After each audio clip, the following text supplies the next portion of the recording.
6 weeks, that his typical type of outreach was to go into a town, find the local synagogue there where the Jews would assemble each Sabbath day and speak of the Old Testament, and he would bring Christ, the new covenant, the New Testament, the teachings of Christ to these synagogues. That was his typical type of outreach. And then if he was rejected by that synagogue, or if he did have some that would receive, and he would start another a new house church or in that city, and he would spend time there with people like-minded, wanting to learn about Jesus as he grew that church, that local church, and then he would assign a pastor to it and things of this nature.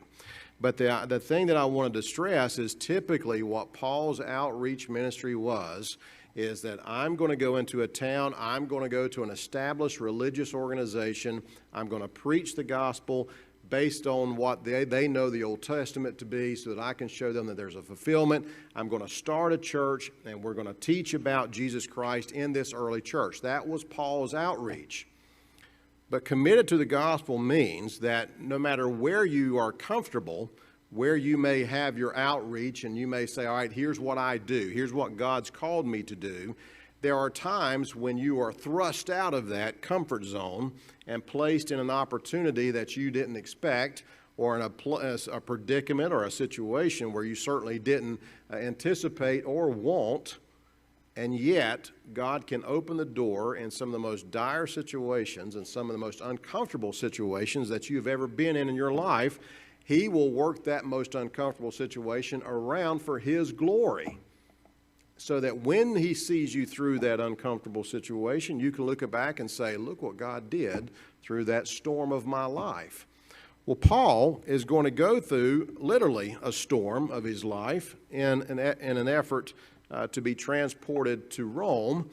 He knows, because he's always wanted to go to Rome, but he's always been blocked or unable to do it. And if we pick up last week's lesson, we remember that the centurion that took him away of the Temple Mount wanted to take him in front of the Sanhedrin court, because the centurion knew that these Jewish people were upset with this guy named Paul. I'm going to let their own court decide. So he was going to take them in front of the Sanhedrin court. So Paul goes there, testifies in front of them, and gets them in a fight with each other, because the Sanhedrin court's made up of Pharisees and some Sadducees. The Sadducees don't believe in the resurrection. The Pharisees did. They believed in the afterlife. So when Paul starts preaching of Jesus and the afterlife and the everlasting life, resurrected life, they start bickering amongst each other so much that they grab Paul and take him out of there before the court himself tries to kill him. So with this, they decide, let's get Paul out of Jerusalem. Let's send him to Caesarea, about 50 miles northwest of Jerusalem, and we'll put him in jail there, where he can spend a certain amount of time waiting for his court date. And their court dates were, the court situation was worse than ours today. He spends 2 years in Caesarea waiting on court.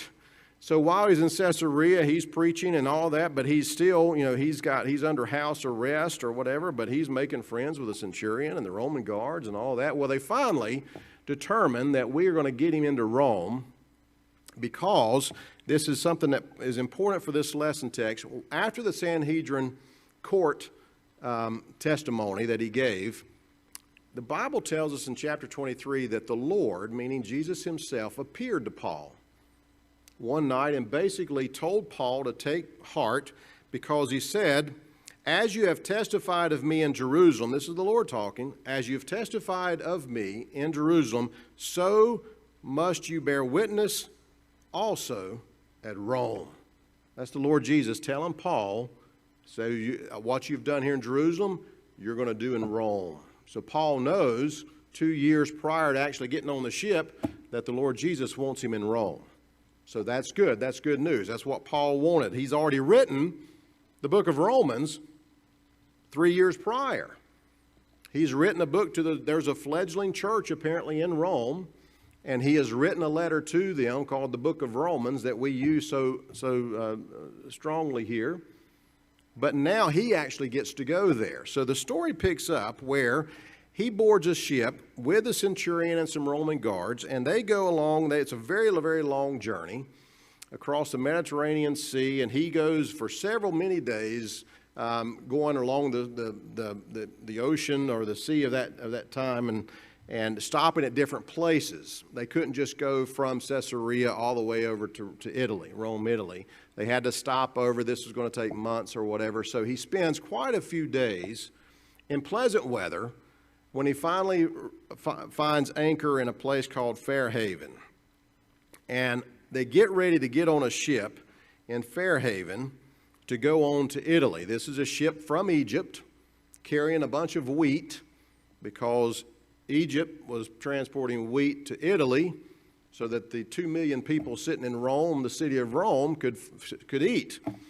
So on this ship, Paul is boarded with the centurion and all of that, and they're getting ready to go over unto Rome. Now, we pick up in the 27th chapter, after many days of pleasant sailing, something's going to happen. In the verse 9, it says, "Now when much time was spent, and when sailing was now dangerous, because the fast was now already past, Paul admonished them." He's going to correct them. Now, what does all this mean? When sailing was now dangerous. Their temperatures, their weather patterns over in the Middle East were not similar to ours, but they were similar in the fact that, we have a hurricane season here, and, you watch the Weather Channel, and they'll tell you when the hurricane season over here typically happens. The Pacific Ocean has a certain weather pattern during times of the year. They had the same thing. There was a time of the year when you didn't sail very often because these tempests would come into the Mediterranean Sea. Now, that time's already passed. This wheat's got to get to Rome. Paul's got to get to Rome, and they're getting ready to board. And when they talk about the fast is already passed, that was the celebration of the Day of Atonement. That's how they indicate that this was around October 5th of those days, back in the early days. Paul admonished them, meaning that he advised them. He gave them advice. Now, this is Paul giving the sailors and the centurion some advice. He said unto them, "Sirs, I perceive that this voyage will be with hurt and much damage, not only of the lading or the cargo and ship, but also of our lives." He's given them a warning that I know the time we're about to sail, and I can sense and see the clouds moving, and this is not the right thing to do. We need to stay here for a long time and let the bad weather pass. Now, why would they even want to hear about Paul? Paul is just a preacher. But at this point in time, Paul's been through 3 missionary journeys. He's crossed the Adriatic Sea and the Mediterranean Sea for what the commentators believe is about 3,500 miles of travel on water, across the water. So he knows a little bit about the sailing and particularly the weather. And he's also, at this point in time, already been shipwrecked 3 times. Now, Paul here is kind of comical, thinking that Paul, who's already gone through 3 shipwreck events, he's now looking at the weather, he's looking at the clock and the calendar, he's seeing the storm clouds brewing, and he says, "Guys, this ain't good. This is going to put damage on the ship, the cargo, and most importantly, our own lives." But as most Roman soldiers who have a prisoner and don't listen to the prisoner do, they say in verse 11, "Nevertheless, the centurion believed the master," or the commander, or the sailor, "and the owner of the ship, more than those things which were spoken by Paul." We jump ahead to the verse 13. It says, "And when the south wind blew softly, supposing that they had obtained their purpose," saying that this is a soft wind, let's go ahead and pull up the anchors, "loosing thence, and they sailed close by Crete. But not long after, there arose against it a tempestuous wind, called Euroclydon." Now, what is Euroclydon, and why does the Bible even label it? I had to look that one up. And what Euroclydon is kind of what we would associate with a typhoon, or what the Bible days would call a whirlwind, where wind is coming from every direction, and whatever storm this is, it seems to stay. It doesn't just blow through like a hurricane, comes through and it's gone in a couple of hours. This kind of just stands there on the water and just blows and from all different directions. Some would call it like the New England folks here call a nor'easter wind. When it comes, it blows a horrible storm and it just sits there and drowns you out. Well, that's what is coming with the Euroclydon wind. This is a tempestuous wind that's not only going to blow in here, it's going to sit there and stir. And we'll know how long here in a little bit. So, with verse 14 telling us what type of storm picks up there, they begin by the third day. This storm is rocking and rolling with the ship. They're starting to worry. The rains are pouring down. The waves are beating up against the ship. The wind is coming from all directions, and this is a sailing vessel, so they typically have to point in the direction where the wind can push them, and now they can't because the wind's coming everywhere, so they're sitting out there just being tossed and turned. And after the third day, they start unloading things. They start getting rid of all their cargo and getting rid of anything, all the luggage, anything that is of weight. They were throwing over the side of the ships. They even tossed one poor guy over the ship because his name was Jonah. But that's a joke. Didn't happen. But it would have been funny if somebody, I could see Paul. Is anybody here named Jonah? But anyway, that didn't happen. But they were throwing the cargo over the ship and getting rid of anything that could be weighting them down. That was just day 3. So if we pick up what's not in your lesson text, we jump into verse 20. Paul, who knows that Jesus has appeared to him and said, as you've done in Jerusalem, you're going to do in Rome. He may or may not have remembered or even heard the story of the disciples when Jesus said, let's go over to the other side. And another storm came up on the Sea of Galilee, and they were scared to death, even though Jesus said, we're going to the other side. And that should have been enough faith for them to go through the storm, but it wasn't. We don't know if Paul knew that story, but now Paul has heard Jesus say, you're going to go to Rome, and now he's stuck in this storm where he told them not to do this. So being human, I'm imagining that Paul is concerned. We don't know that he's concerned, but we assume that he is because in verse 20, it picks up that this tempestuous storm continues to beat and batter the ship so much that Paul disappears for a while. We assume he's fasting and praying for an answer. God, what do I do? So I want to read outside of your quarterly what Paul does. It says in verse 20, and when neither sun nor stars in many days appeared, actually this thing is going to go for 14 days. Imagine that.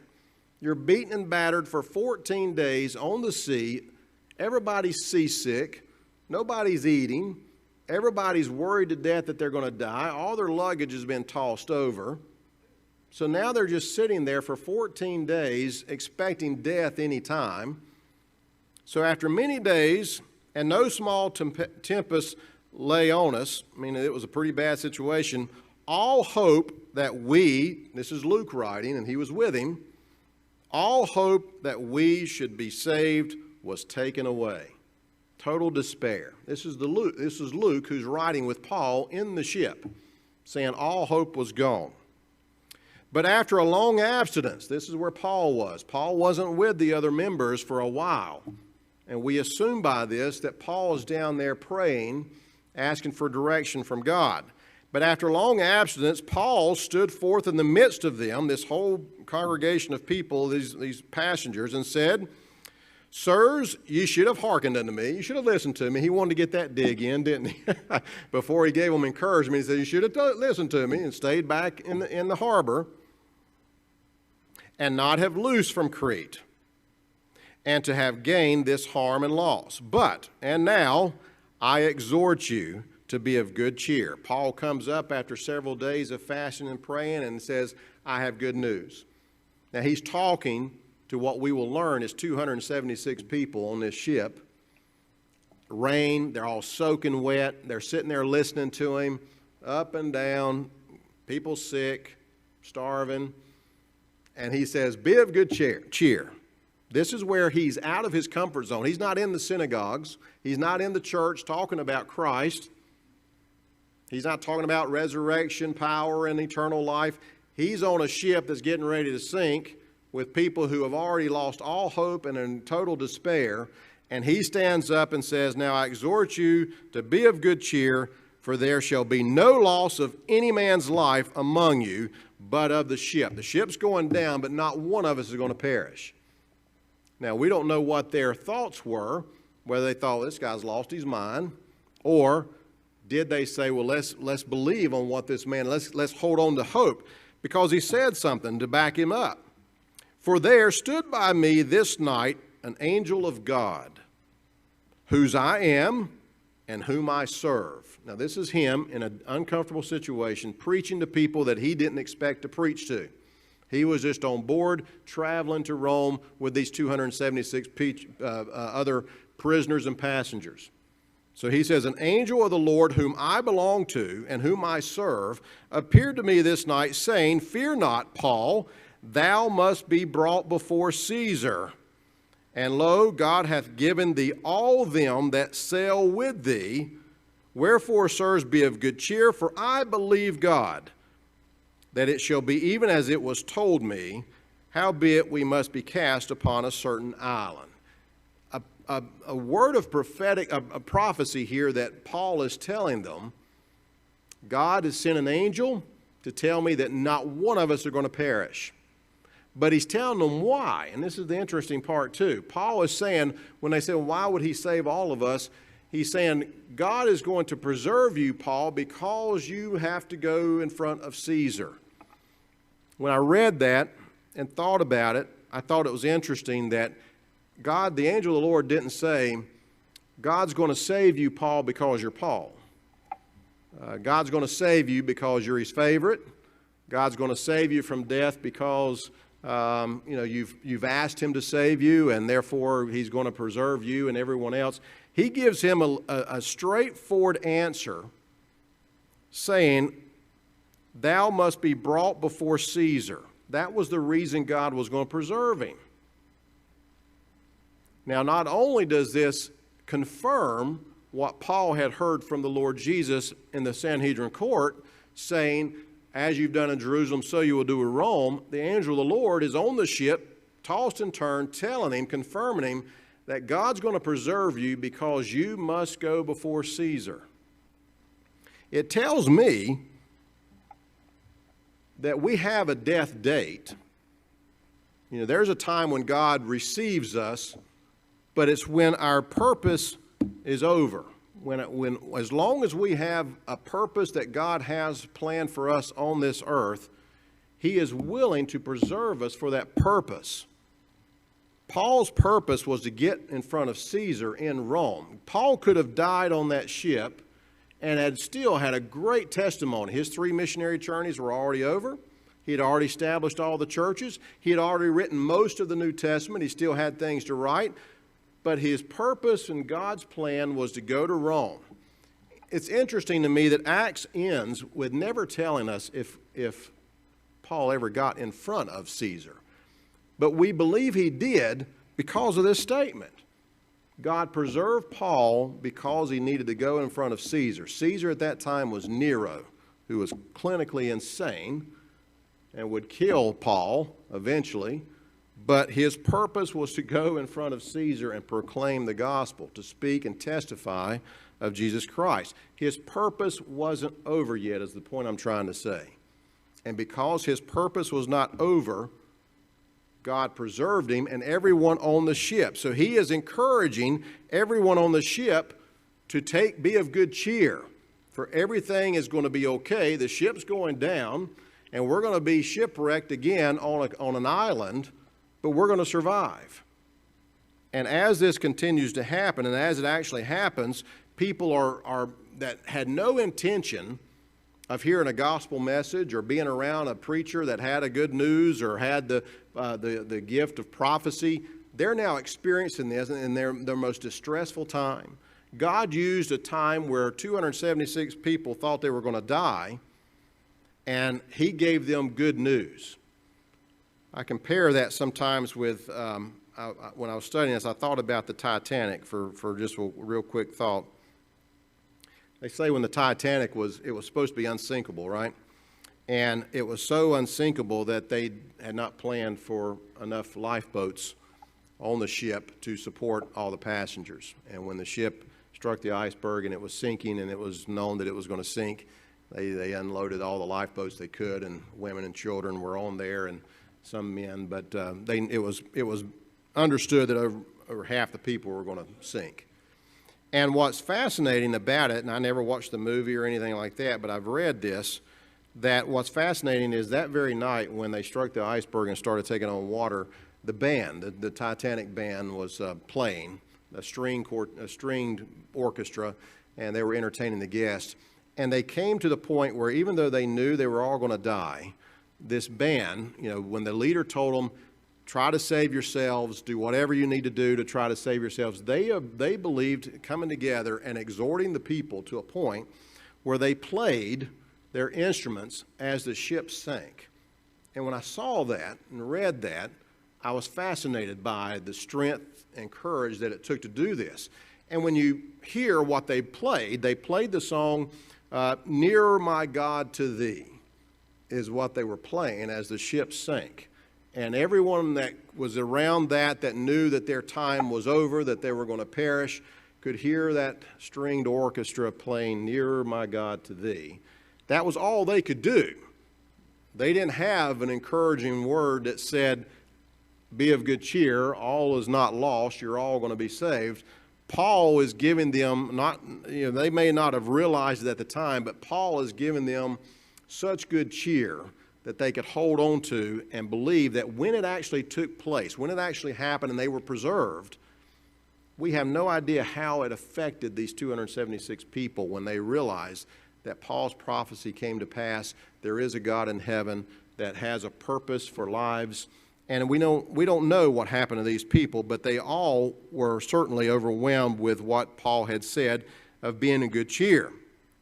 Now, one other thing happens before we get back into the lesson text that I wanted to bring up, because as he's telling them to be of good cheer, he then, in verse 33, says, and while the day was coming on, Paul besought these passengers. He brought them back together and he besought them or encouraged them to take meat. They haven't eaten, they're seasick, they don't want to eat anything, they're sick to their stomach. Take meat to eat. This day is the 14th day that ye have tarried and continued fasting, having taken nothing. Wherefore I pray you to take some meat, for this is for your health, for there shall not a hair fall from the head of any of you. And when he had thus spoken, he took bread and gave thanks to God in the presence of them all. And when he had broken it, he began to eat. He's basically performing a communion service on a ship that's getting ready to be destroyed, telling everybody to take and eat because you're all going to be saved, because God is preserving your life. Then were they all of good cheer, and they also took some meat. And we, talking about Luke here, and we were in all in the ship 216 souls, 276 passengers on that ship. And what we realize as we follow along in this, the remainder of this particular chapter 27, they start hearing the breaking of waves. They know it's still dark and they can't see land, but they know that they're nearby. And they decide with the breaking of waves that they drop their anchor to see how deep it is. And every time they drop their anchor, every few minutes, it gets shallower and shallower. So they then know that the ship can't get into this wherever land they're near. So they're going to jump overboard. Those that can swim are going to swim to shore. Those who can't swim, they're going to break up pieces of the board of the ship and they're going to float to land. They know that there is land is the reason that they're going to get off the ship.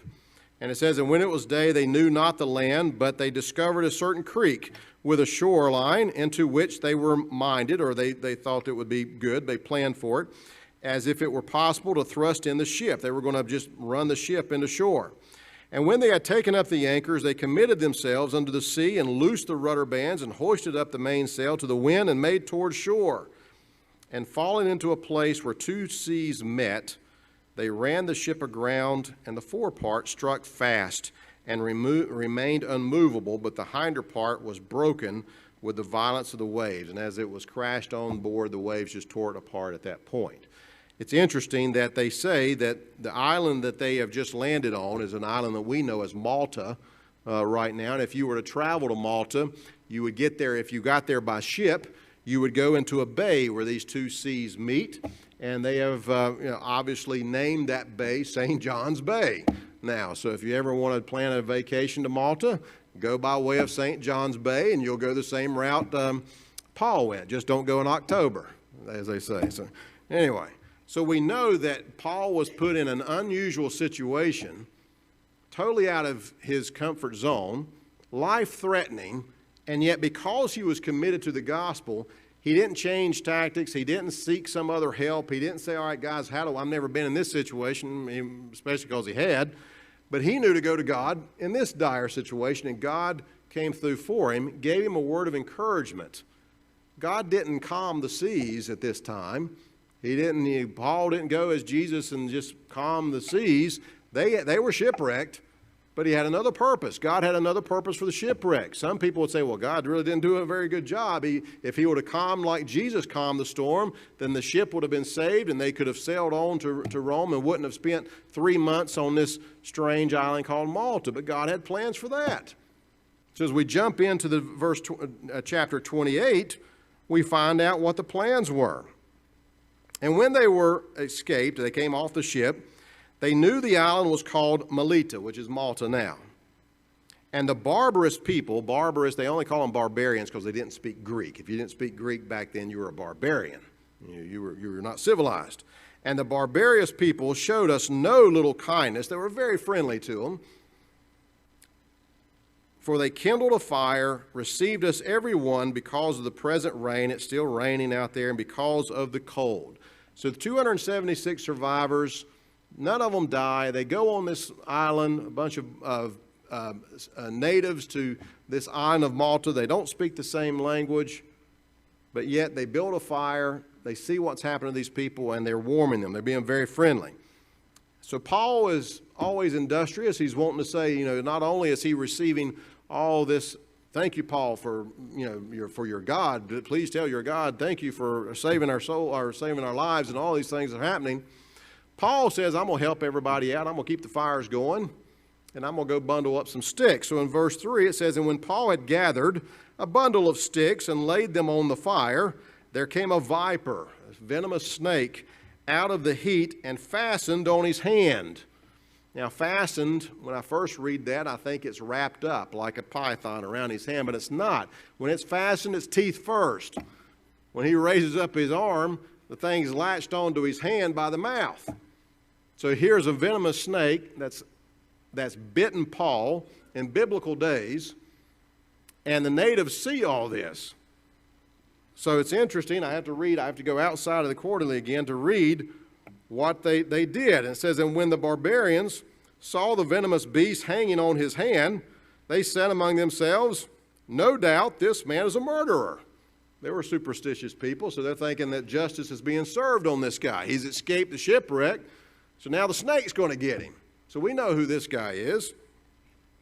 No doubt he's a murderer, whom though he hath escaped the sea, yet vengeance suffereth not to live. And Paul shook off the beast into the fire and felt no harm. He just shakes it right off into the fire. The snake burns up, and Paul continues on about his work. No fear at all. At this time, now me, I'd have died of a heart attack by now. But in Paul's world, Paul's already heard from not only Jesus back in the Sanhedrin court in Jerusalem, he's also heard from the angel of the Lord that says, you're going to go in front of Caesar in Rome. There's nothing going to stop Paul. Paul's faith now is stronger than ever because of what God spoke and delivered. And that's something for us to learn in a Sunday school class. We should always ask God to speak to us because it's His Word that we hang on. It's His Word that builds our faith. When we have the faith based on what we've heard from the Lord, then no matter what happens to us, we can hang on to it.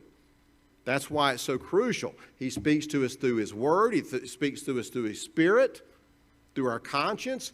We want God to talk to us, especially in our times of despair, so that we can grab a word and hold on to it with a tenacious faith.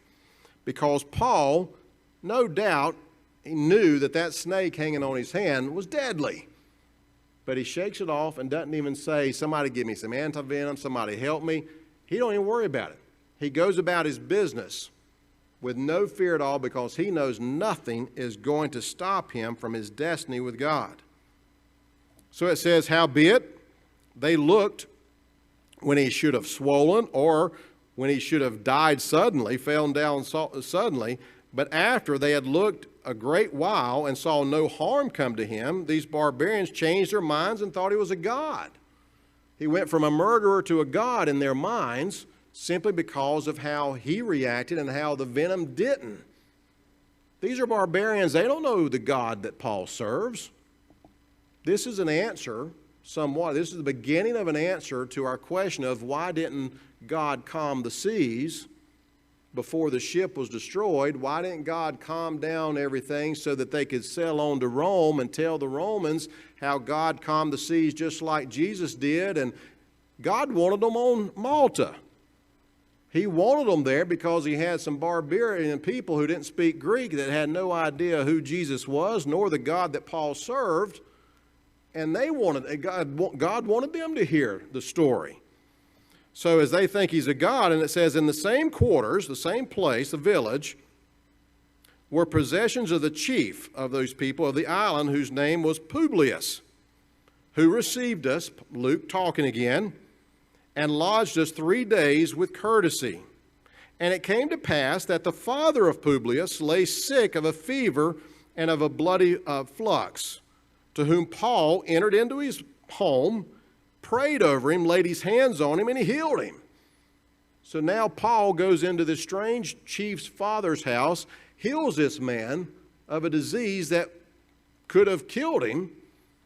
And so when this happened, so when this was done, others also, other natives, other people living on the island, which had diseases in the island, came and were healed. So not only, here he is, Paul's not in a synagogue, he's not in a church house, he's not in Jerusalem, he's not in the big city, he's on an island coming off of a shipwreck where he's got 276 people that are now believers in his God because they've seen what God used Paul to do with miraculous exhortation to keep good cheer, you're going to be fine, and prophesy everything that was going to happen to him. But now he's got a whole island of people sending their sick and diseased to Paul, and Paul's healing them through the power of God. So as Paul is getting ready to leave and go to Rome, he's leaving an island after 3 months. They stay on this month for 3 months, and no doubt as soon as he's got a willing people that are wanting to hear, he's ready to start teaching them. When he leaves after 3 months, these people and this barbarous people now know, I guarantee you, all about the God that Paul serves, the Jesus that came for their salvation. He's leaving an island of believers. And who knows, once again, one of the many things of the Bible, one of the many events that happen in the Bible that we will never know until we're on the other side and can inquire, what happened to those people? How much did the gospel of Jesus Christ spread throughout that island, and what good did they did? And, you know, it'd be fascinating to go into heaven and meet somebody and says, well, I grew up on the island of Malta. What a conversation we'll have. I mean, it's a wonderful thing in how God takes things in our most desperate times where we feel like, God, I'm out of my comfort zone. This is not my calling. This is not where you wanted me to be. I was not supposed to be on a barbarian island. I was not supposed to be shipwrecked again. But now Paul was seeing, no matter where I find myself, God's purpose can be fulfilled, and he's going to preserve my life until my purpose is over. And he's going to hang on to that. My life is not over until my purpose is over. And that's what his faith is going to say. We conclude the lesson with this. And when he came to Rome, that tells us that he made it. They get back on the ship and they go to Rome. And the centurion, who's been through everything with Paul, since they boarded this Egyptian ship and to sail to Rome, he's been through Paul, and he knows Paul better than anybody now. And it doesn't tell us a whole lot about the centurion's faith, but we know that he's been with him from day one. The centurion delivered the prisoners that were still on board there, delivered it to the captain of the guard. He brings them back to Rome. Here's your prisoners that we were supposed to bring to you. But Paul was suffered or allowed or permitted to dwell by himself with the soldier that kept him. And Paul dwelt 2 whole years in his own hired house or rented house, and received all that came in unto him. So here you have a prisoner, Paul, going to Rome. He's appealed to Caesar. It's going to take him 2 more years to get to Caesar, supposedly. But instead of being in a prison cell, he's in a rented house with soldiers that are changing constantly, that he gets to know, gets to talk to about Jesus Christ. And it tells us for 2 years he's sitting there receiving all that came in unto him. In Rome, there was a young church, and these church members were coming to this rented house, and for 2 years they heard some of the greatest messages and teachings of Jesus Christ than anyone has ever had while Paul's under arrest. At that time, Rome was it was almost 800 years old by that time. The Colosseum had not been built, but yet 2 million people in the city, a young church, and Paul is performing his destiny, preaching the kingdom of God. While he's there, he will write the book of Ephesians, he will write the book of Philippians, and the book of Colossians while he is a prisoner. So many things that happened to Paul to get him to Rome, and it was the purpose of God to get him there. God gave him a word that he could hold on to with faith, not disbelieving, but knowing that God's with him. And look at what God did through the darkest time of Paul's life and all that he saved him with. It's a good lesson. I hate to close down the book of Acts, but the good thing, somebody told me this. I don't know if it was Johnny or somebody told me this a long time ago. The book of Acts is the only book in the Bible that doesn't have an ending. It doesn't say the end, because we're still in it. We're still living the book of Acts in our day today. Y'all enjoy the rest of the service. See you next week.